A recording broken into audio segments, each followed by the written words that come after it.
Well, hey everybody, welcome back to another amazing episode of our podcast that's taking the world by storm. This Res Life. Is that what we're going with? I think so. As the director, I'm just going to say, I like that.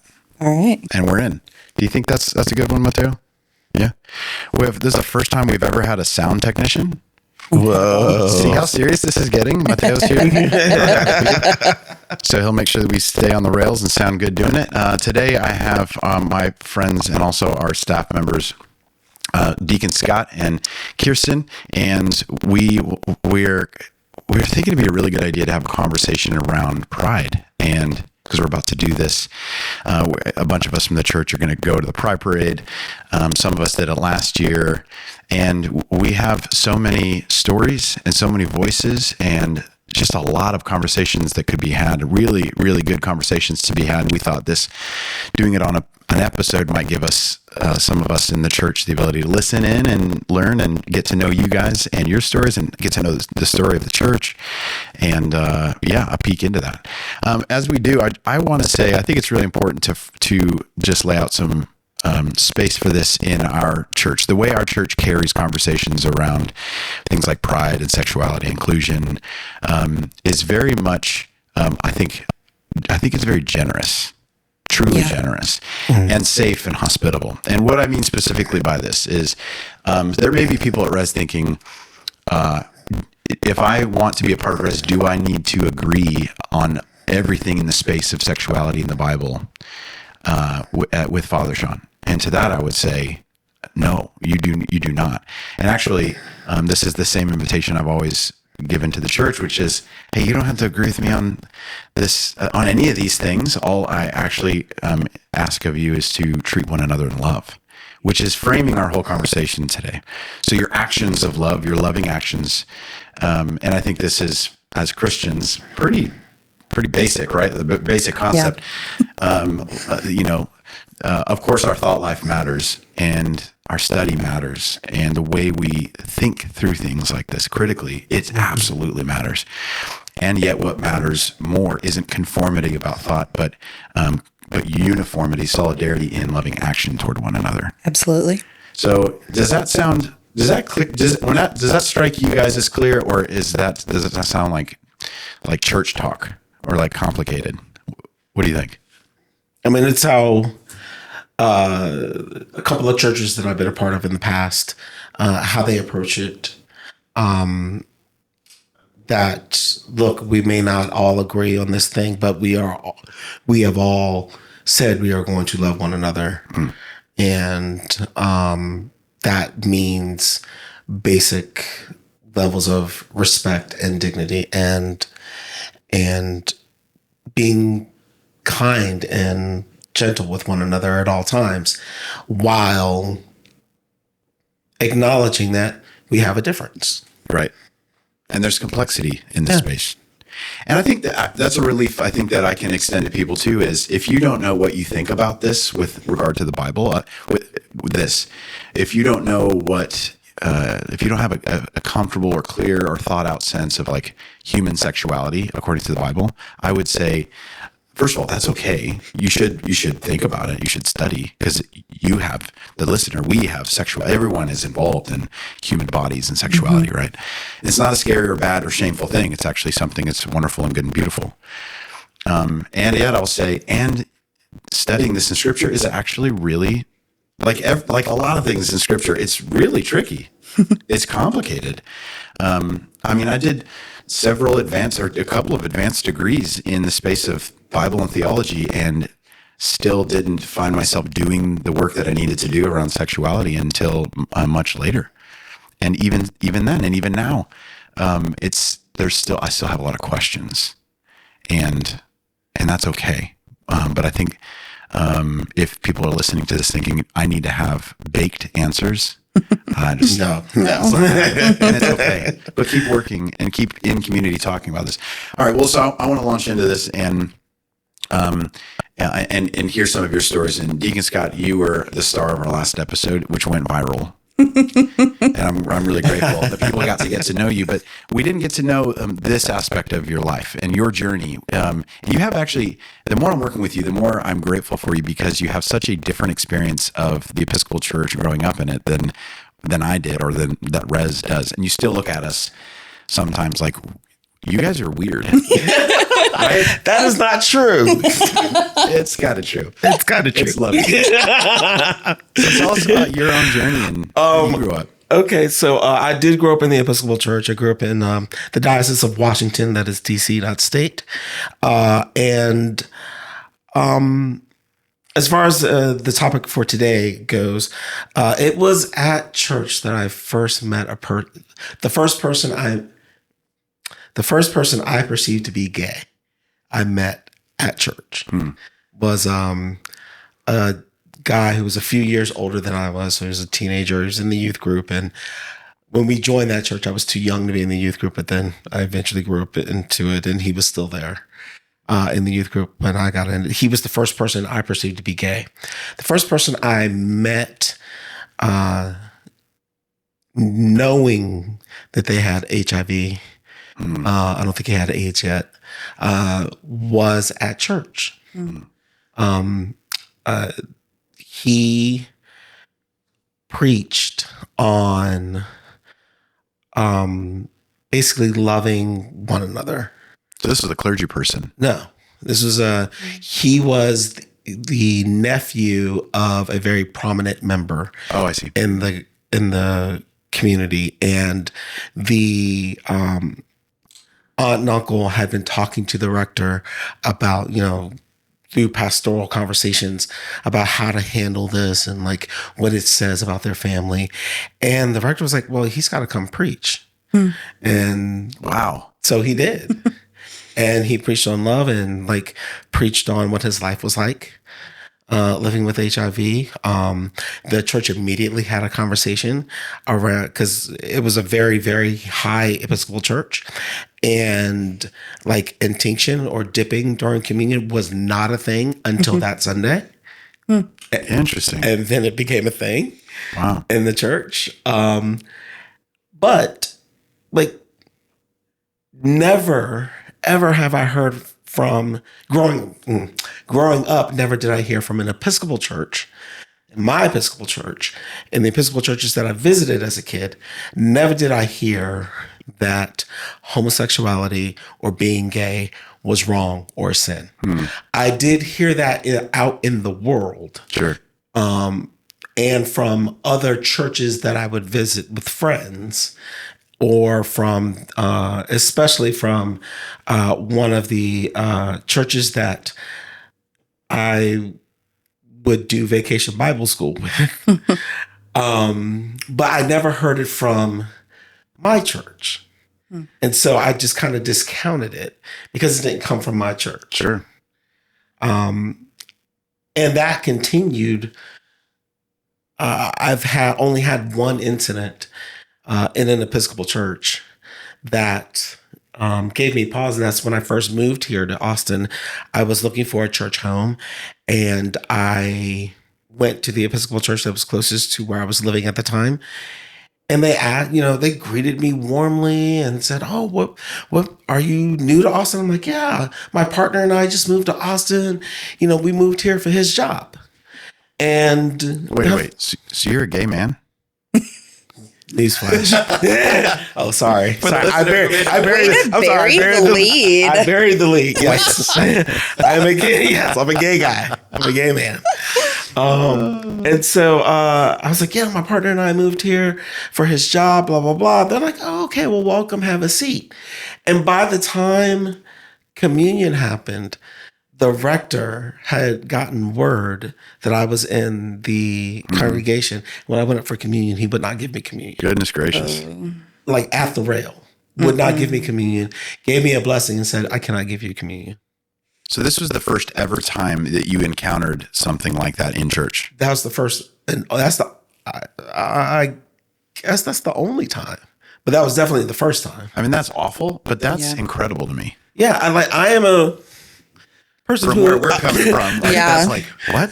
One time? Yeah. Like and so I know, like my husband has a lot of church hurt Yeah. around this.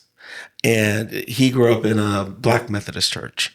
And he's got some issues, partly why he doesn't come to church much now. But that's not me. Mm. Like, I don't have any church hurt around. I dealt more with like little racial microaggressions growing up in church. Cause like we were like one of like 10 Black people in a congregation of like 500 people a Sunday. And so, okay. I like, Right. but around homosexuality, around being gay, no, even when it was hard for me to accept it for myself, even when I went to church and was praying, like I literally prayed, God, if this is not for me, please take it from me. If this is not, if Chris is not the man for me, please take him from me. Please remove me from this. As I was praying that, like I'm seeing positive representation of gays participating in the full life of the church and specifically of the Episcopal Church. Can I pause there and just describe what I'm seeing in your story, which I think is amazing, is that, we've always said like sexuality is not something that people can just figure out alone or on their own. You need a community, not just sexuality, but identity, right? And like the meaning of your life is made sense of together in community. And you were discerning, as straight and gay people do, is this person for me? Is this the right relationship for me? Who am I? You're asking all of these really amazing questions, but in a context of a community that is safe and supportive and respects the dignity of every human being. And I think to discern those questions of the biggest questions of identity and meaning and purpose in your life in contexts that are very unsafe and threatening, it does not only a lot of damage, but it leads people in very different directions. It can, yeah. The gift of a community that, and I think that's like one word that we use to talk about a community's commitment to being safe and respecting the dignity of every person, regardless of race, gender, ethnicity, sexual orientation. One word that I understand is used for that is pride. It's one signal of saying, we will be that kind of community for you. And I think it's sad to me that my church experience wasn't that way. I didn't even have to think about this, as a straight man. But we just had very different kinds of experiences. But to be able to discern those questions in a safe community is invaluable. It's a gift. And then one of the reasons I ended up at the church that I attended after I moved in Austin is I started attending, and they had who I read to be a very out choir director, which is not shocking at all, especially in Black churches. Yeah. But maybe I had been going there maybe a few weeks, maybe a month. And during the announcements, they asked for birthdays and anniversaries, and a gay couple got up to get their for anniversary, and like it was no big deal to anyone. It was like, oh wow, it's their anniversary. And after church, people are like, hey guys, happy anniversary, happy anniversary. And I'm like, huh, what a beautiful picture. Yeah, right? This is interesting. Okay. What a beautiful. And so I was like, yeah, this is home.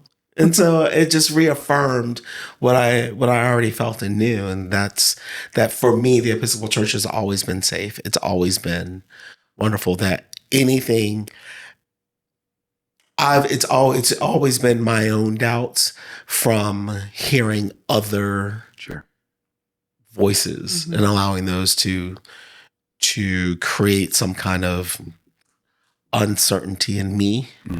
And nothing that the church itself has done. That's beautiful. Yeah. Kirsten, I'm sure your story is similar. No. No?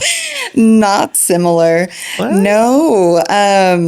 I grew up mostly in Lutheran churches and specifically LCMS churches, which is Lutheran Church Missouri Synod. It is the more conservative faction of the Lutheran Church in the U.S. And I knew that I was bisexual from at least 11 years old. And so that was something that I carried with me always. But the messages that I heard, which were not, to be fair, were not explicitly against being gay or gay people in general, but the conversation was always steered toward like men and women being married, just a man and a woman. Like that's where you're headed. That's how it's done. Almost like we're just going to ignore the fact that gay people exist. And so there wasn't a time in my youth that I ever felt comfortable coming out. And it wasn't until I was in college that I actually, until I was 21. So in my senior year of college that I finally started making it known to others. And even then, because in my college years, I was in very evangelical Baptist spaces. And it was there that it was very much, we were told, like, you cannot be gay and Christian. Does not compute, it doesn't work. If you're gay, you're not Christian. And I remember being like, well, but I'm gay, or half gay, I'm bi, I don't. Complicated, and I'm definitely a Christian. And to be very bisexual, my response to that was like, why not both? Why can't I be gay and Christian? This doesn't make sense. But when I started coming out to some friends, it was after a pretty traumatic event in the student ministry I was involved in, where one of my best friends and her partner were both kicked out of the ministry because staff found out that they were in a same-sex relationship.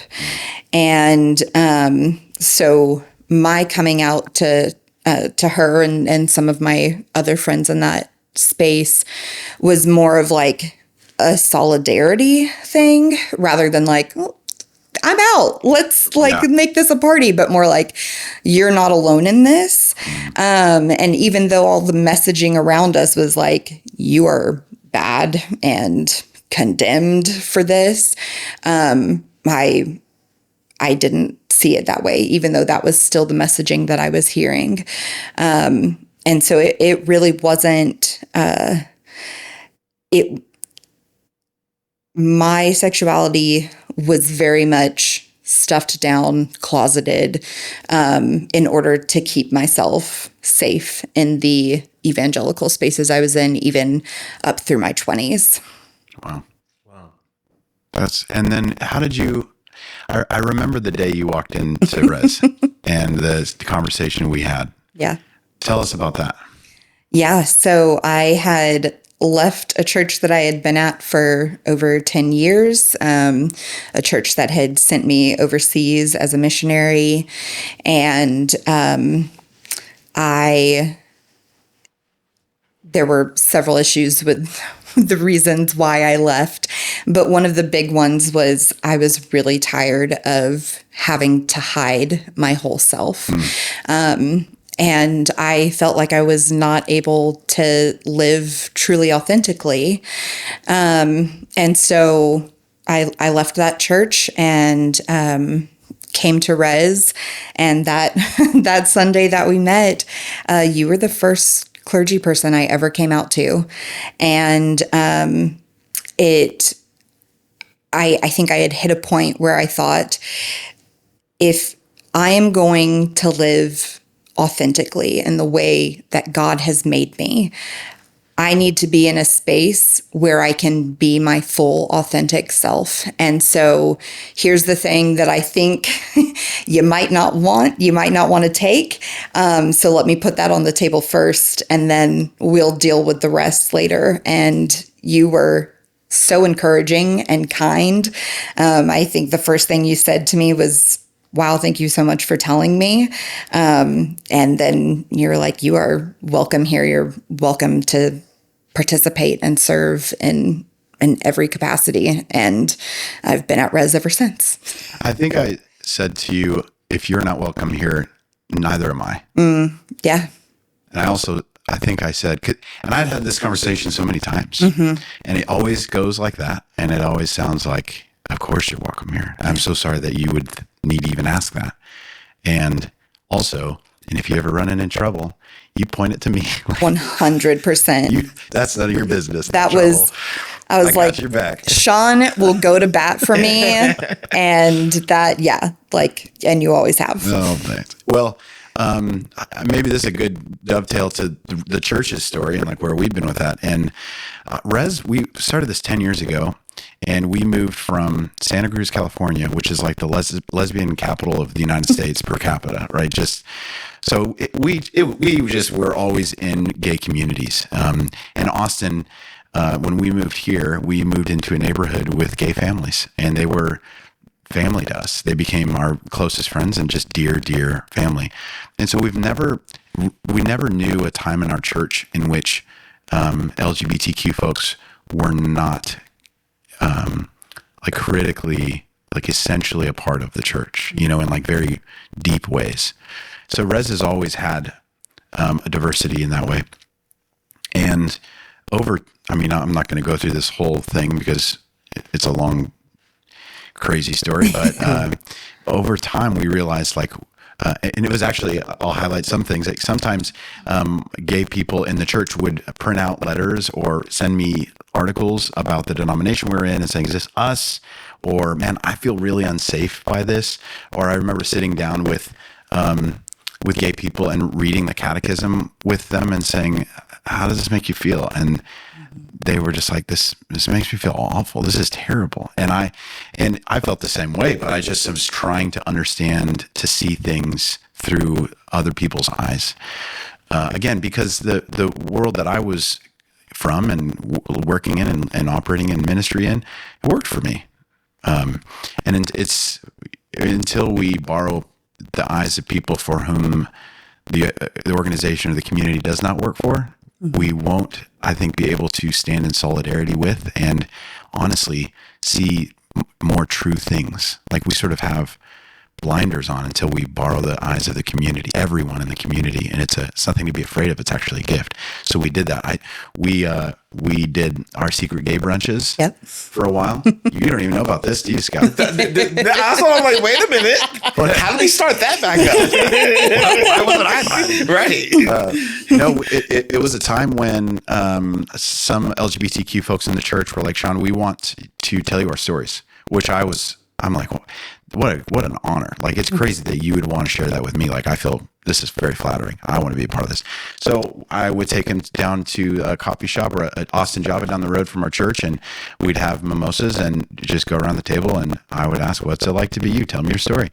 And I remember being at one of those gay brunches, and another gay man from another table. Do you remember this? Mm-hmm.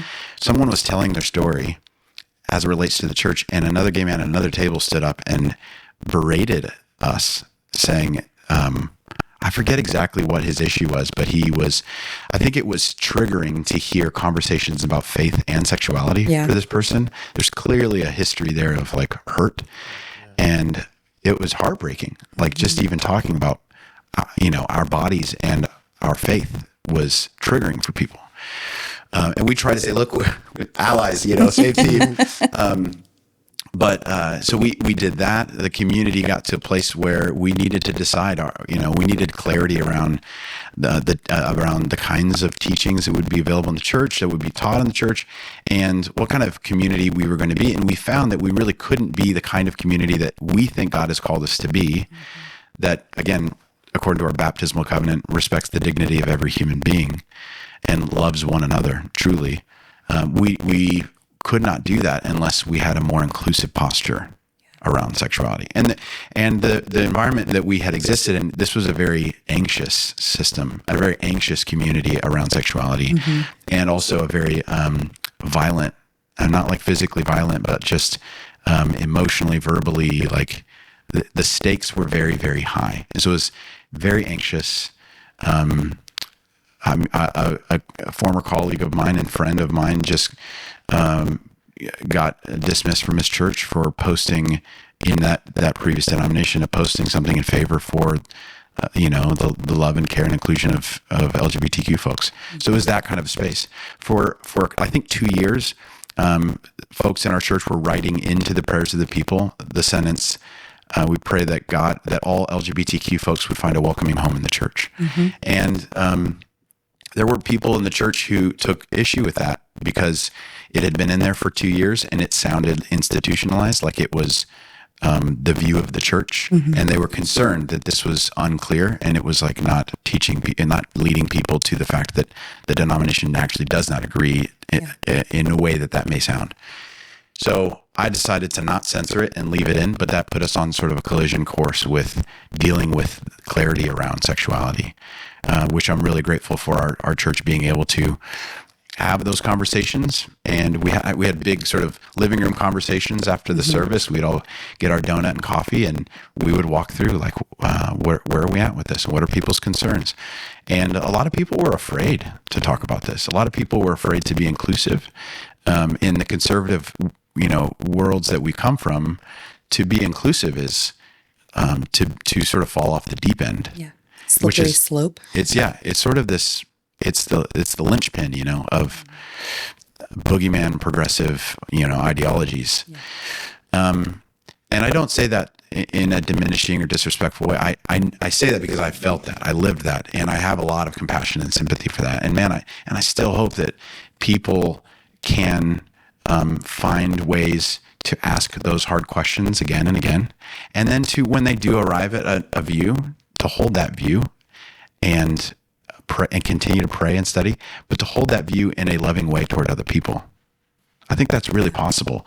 But in the situation we were in, the context we were in, we just found that like who Res is becoming and has, I think, always needed to be is a church that can really mean all people when we say life together in the goodness of God, all people. And so during that season, we went through, Black Lives Matter and the pandemic, and women in ministry was in certain parts of our denomination still up for debate, very contentious.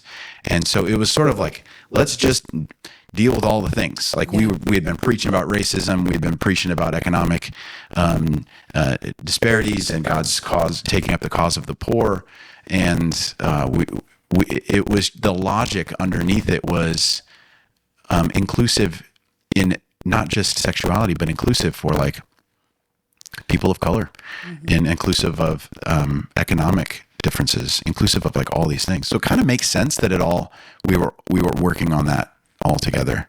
And I'm grateful our church came out, I think, much more clear and much stronger in all of these spaces. So we gave an announcement at church the other day that we're going to, some of us are going to go to the Pride Parade downtown. And I had this flash in my head about like, Shawn, that is crazy that you're able to say that in church. And everyone's like, cool, we'll see you there. So I'm like really grateful for that. But it was a long and winding journey. And maybe to even bridge into this next thing, one of the most powerful moments for me was participating in my first Pride Parade and walking with my brothers and sisters in the Episcopal Church. And I thought going into it, I'd seen pride parades before. I'd never really been in one, but I thought going into it, like, man, this is going to be, I'm going to be able to like experience a lot of really good, beautiful things today. I had no idea that it was really not those in the parade so much as those on the sidewalks that were, they were the experience that I could feel God's presence and work through. The joy on people's faces seeing a clergy person in a collar walking in solidarity with sexual minorities. I hope it does something good for people. It restores something for their view of the church, but it also like changed my life. I was like, there was so much joy to be able to tell people, God loves you. God loves you. I remember telling a man, God loves you. And the man said, God loves you too. That's right. So, and that's sort of the experience that we have coming up with this Pride Parade. The overarching theme for family ministry and the things that we handed out, the blessing of the backpacks, is this, he loved us first. And I wanted to sort of read this and give us something to think about here. This is from 1 John chapter 4. And the passage that we are memorizing together and reflecting on was verse 19, 1 John 4:19. We love because he first loved us. And this whole section in John, if you haven't read 1 John in a while, the whole book, but also chapter 4, it's a beautiful, poetic, just expressing the heart and love of God and the ways that we can also share in that love and love one another. So this is framing. Now, just to be a detracting voice here, to say we love because God loved us first. I came from a world that would say, love means telling people the hard truth. And, I've thought about this a lot because does that make sense in this context? Yeah. And I think I'm curious what y'all think about this, but I think what that comment lacks is an understanding of the way the power works. Mm-hmm. And this is what I mean by this. Whenever you see Jesus in the Bible speaking very harshly or seemingly harshly, and direct, and even like giving blatant warnings, it's always up in the scheme of power, isn't it? Yep. With Pharisees and Sadducees and the rulers, and right. And then when you see Jesus, for instance, with the woman caught in adultery, you see Jesus there interacting to both sets of parties, the woman and this group of Pharisees, differently. You see him warning them about judgment and turning them away. And you see Jesus standing in solidarity and speaking to this woman, go and sin no more, but neither do I condemn you. So there's like all of this is an expression of love. But I think Jesus was very, very aware of the way power worked and arranged human bodies in these instances. And so I think when I hear maybe pushback that says, well, we need to loving our neighbors means telling our gay neighbors that they're wrong and that they're living in sin. And the reason to me that's like fundamentally flawed is, well, first of all, there's a whole conversation around the Bible and sexuality, right? There's that whole thing, which we could talk about. But also, even if that is the case, there's ways to speaking in love and with truth should look far more merciful towards someone who has suffered as a minority or in the downward scale of power. It should look way more merciful and gracious and patient, if not silent, than speaking upward. To, like, for instance, we should talk with that same kind of truthful boldness, right, towards economic and political powers, those judges and rulers, and but the conservative world that I came from tended to only speak so sharply downward. You know what I mean? Never upward. Let's not get political, but I'm going to tell you what you should do with your body. Yep. Is all in the same rationale. So I just needed to sort of like walk that out, because I think that's what some folks may struggle with, the question of, with what does love look like then for people who live in disagreement with us? Does that make sense? What do you guys think about that? I think it looks like grace. I think it looks like offering grace to people, offering the grace that God gives us and shows us, because like we're all full of it, full of grace, full of God's grace and mercy, and undeservedly so. Right. And there is, if you think that, me being a gay man is so sinful, fine, but like I'm still filled with God's grace and mercy. Like Jesus still died on the cross for me. You're still made in God's image. And yes, right. I am still made in God's image. And didn't you have shrimp last night for dinner? Let's not go there, right? And so I just. And what's your shirt made out of? Right. Yeah, right. And isn't that paint on your wife's face? No? Okay. All right. Yeah. And I just feel like a lot of the pushback that I hear, especially especially in my own family when I got married, was I was somehow ruining the sanctity of marriage. And no one has yet been able to articulate how my marriage affects theirs in any way, shape, or form. Right. Right. In any way. Right. And so I think they've been told this story, though, that I was told this story, exactly the line you just said, and just sort of take it wholesale, not really inspect it much. But then when you're confronted with it, you're like, oh, I got this story that I've been told that I need to say to this person. And those scripts or stories that are like run like tapes in our head around certain topics, I think we would do really well to, when we feel that coming on or when we're prompted to do that, to actually listen. Yeah. Listen for another story. Because you could, in my life, I've been wrong so many times. I'm very used to this pathway. But like, you're probably wrong, Shawn. Just listen. Just shut up and listen to someone else's story. Borrow their eyes. And then go sit with Scripture and pray and observe Jesus and beg God, help me understand. What a great question, right? To have toward your neighbor and toward God. Help me understand. And that to me is like, that posture to me is a posture that demonstrates a belief that you are filled with grace. You are filled with God's grace, and so am I. And we do believe that actually I'm not going to stand and be your judge. We have a judge, and God is setting things right in the world, but I'm your brother. And we can stand together even in complexity or disagreement. We can stand together in love. And this not be the, end all for like our relationship.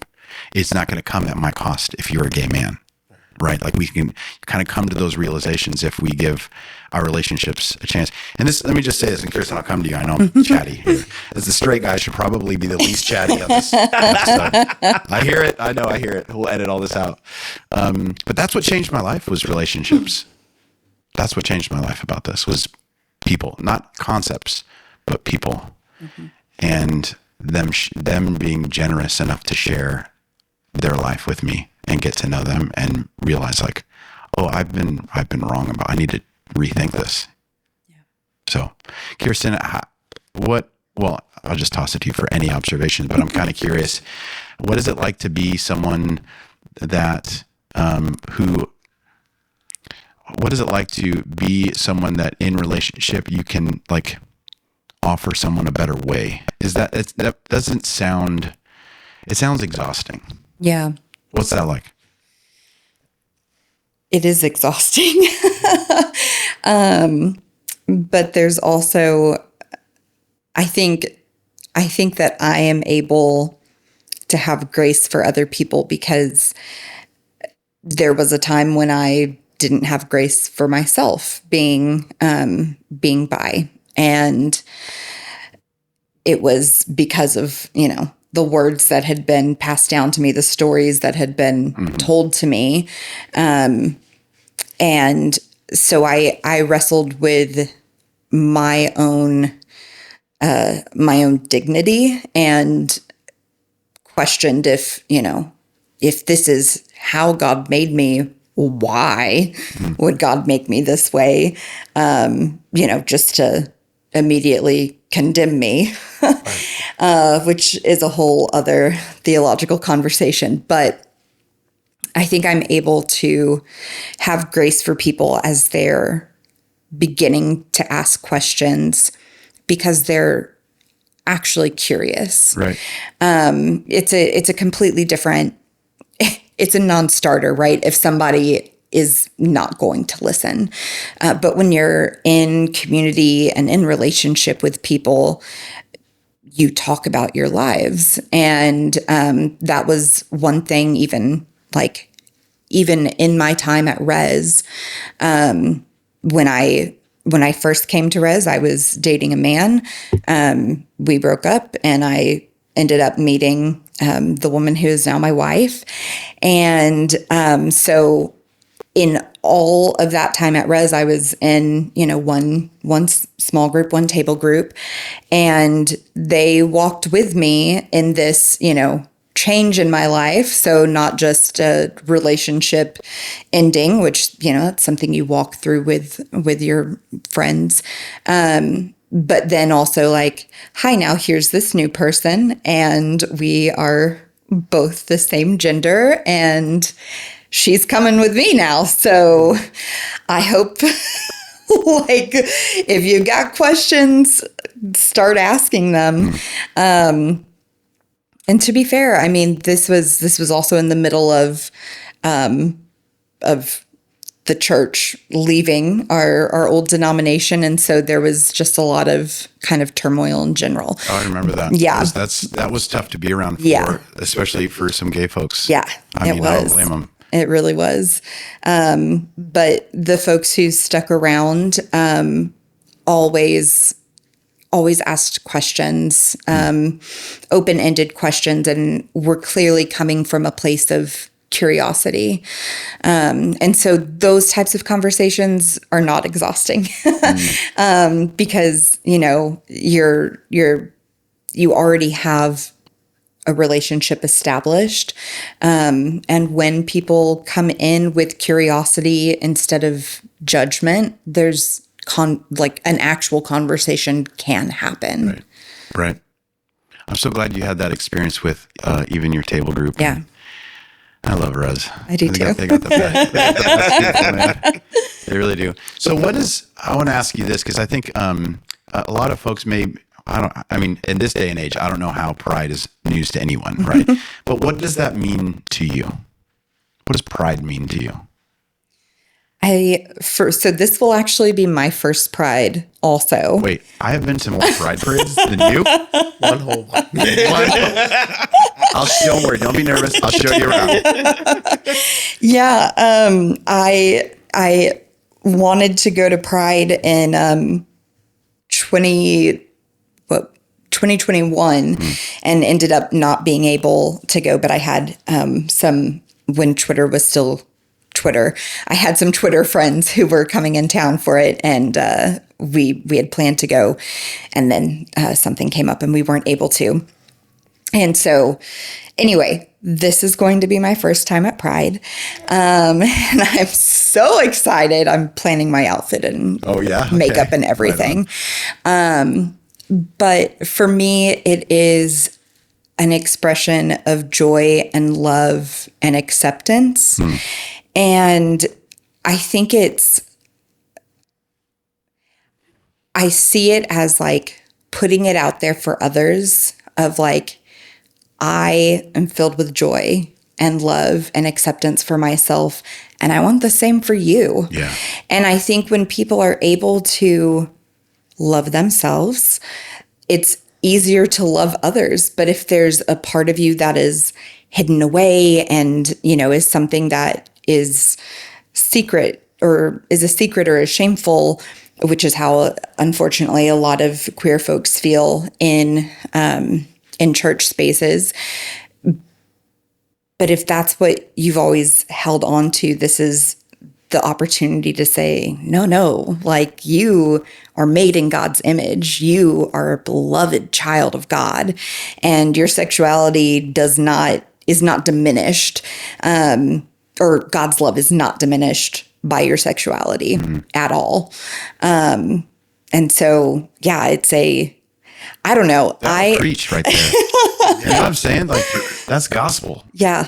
Isn't it? It's incredible to me that, I wish that all Christians could hear gospel when they see pride. Yeah. Like that. How beautiful is that? Yep. We're going to have a good time. Yeah, we are. We were walking around went on a trip with my kids, and we went to this place where there's like all this pride flags and stuff. And the word pride it was just like something was going on. Forget what it was.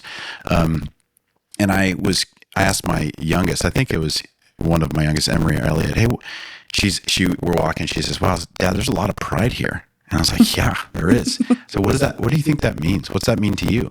And she said, that you can be proud to be who you are, and everybody can be proud of who they are, and they can take pride in like who God has made them to be. And she went on to say something like, and everyone's accepted and everyone's loved. And I thought, my little girl, she gets it, she totally gets it. And I think that people who maybe aren't used to pride might get a different message. They might see like agendas being pushed on them. There's this, I'm not going to like name it, but there's this, I'm coming to you, Scott. So think about you guys here. I'm just rattling junk drawer stories here, but like, there's this one clip of two gay guys getting married and having a family meeting about it. And the uncles are like, wait, so do I have to get married? If I go to a gay wedding, are you pushing that on me? Like I have to get married to a gay man? And they're like, do we have to kiss? Like, all these super like just hilarious questions. But the reason that's funny is because some folks still experience pride as pushing an agenda on them that they don't agree with.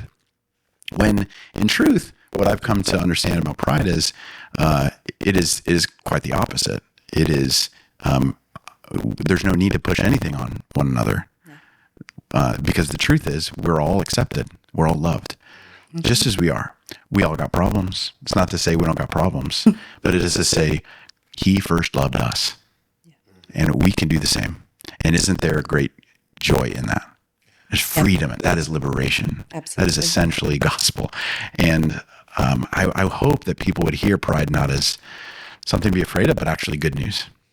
Pride, what does pride mean to you, Scott? For so long, I denied what I always knew, and that's that I was gay. I just ran from it for so long until I couldn't run from it anymore. And so pride for me means just being okay with who God made me and loving and celebrating that. And beyond that, being a part of a faith community that walks in a pride, not just goes and celebrates, but walks in a pride parade. I was trying to remember the year. I think it was 2018, the first year that the Episcopal churches in the area got together and walked in the Pride Parade, and I was a part of that. Wow! As a layperson, the Pride Eucharist is coming up, and I was asked to be the deacon for the Pride Eucharist, and literally almost cried. What did that mean to you? Why? To be an out Black gay clergy person in the Diocese of Texas, it's just it's almost overwhelming. To my knowledge, the Diocese of Texas has only ordained one out Black man. And so, God willing, I will be the second. And that just I can't tell you what it means to be a part of this community at this point in your life. I've followed your story. Now it's as story. It was as our story. Yes, I followed our story as it was happening, and I remember during our interview, the first thing I asked you, like after you asked me 50 billion questions. The first question I asked you, I'm like, look, it's one thing. It is one thing to change your theology around human sexuality. It is one thing to say you're an ally. It's a completely different thing to have a gay Black person up there leading worship. I was like, are you ready for that? And your answer was so direct and so beautiful. It was like, if we weren't ready, you wouldn't be here. And I was like, okay. All right, now let's get into some real questions. You know, I have felt that from every visit that I made prior to coming on staff, and every time that since I've been on staff, like, it's just been so loving, so warm, so awesome. Man, it's amazing. And to know that this community is going to walk with us on in the parade. This community is going to show up for the Eucharist and see their gay deacon do his gay deacon thing. and then, like, walk in the parade. Like, I get to walk in the Pride Parade with a collar on. Like, I'm like, it's so ecstatic. good. And so, and I remember my first Pride, like the first Pride celebration that I went to, first Pride Parade, when I lived in Baltimore. And I wasn't completely out. I was like living in this glass closet, so to speak. And I remember kind of like darting my eyes everywhere, making sure there was no one there that I knew other than like the small group of friends that I went with. And trying to make sure that no one else knew who or what I was, or, you know, to now where I'm like just walking down the street and like, hey! So yeah, it's. Do you walk down the street and just yell like, I'm gay? Not anymore, but there used to be more. But no, this is gonna go. Without getting into the particulars of this conversation, I always felt safer in Austin as a gay man than I did as a Black man. Yeah. And so a lot of times when I go out, I wear something that says I'm gay because I think that makes me a little less threatening. And so I have a ton of gay t-shirts. Like I said, if y'all want one, I got you. I've got a ton of gay Just bring them all for this. I've got, you know, now I'm wearing my You Are Beloved wristband. I wear it I never take it off, actually. Yeah. And so I always try to signal in some way that I'm gay. And also to like let other people know, like, if someone is feeling alone or not heard or not seen, it's like, you're not alone. Yeah. You're not the only one.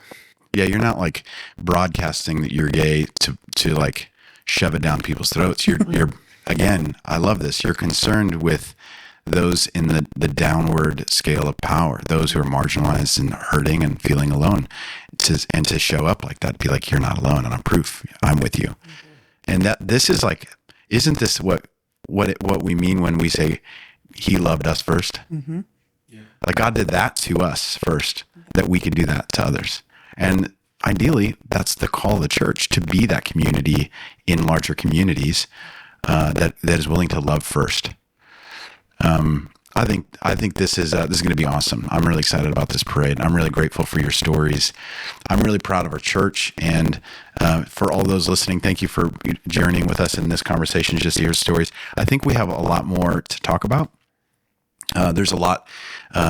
For instance, I remember reading and listening to podcasts around these topics before and thinking, look, I get it, and I'm really grateful to hear people's stories, but I need to know how this works biblically and theologically.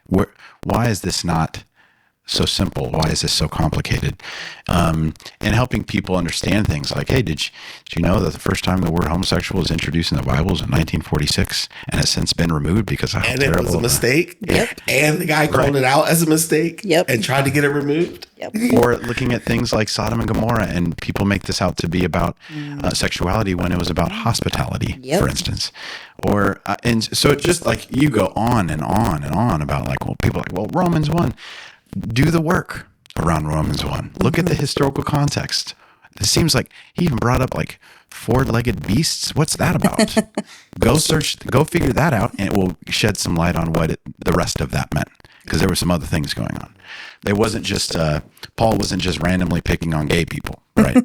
And in fact, that would be anachronistic, the way we describe it and talk about it. So all that to say, if you have an appetite for understanding, genuinely want to understand, not to come to a place where we have conformity of belief around this or conformity of understanding, but if you really want to understand that there is complexity here and that things are actually not so simple in Scripture, I would encourage you to do the work. Do the work. There are plenty of resources out there. Chris Hayes and Richard Hayes did The Widening of God's Mercy recently. Changing Our Mind is another great book. There's tons of really good. There's that documentary, 1946.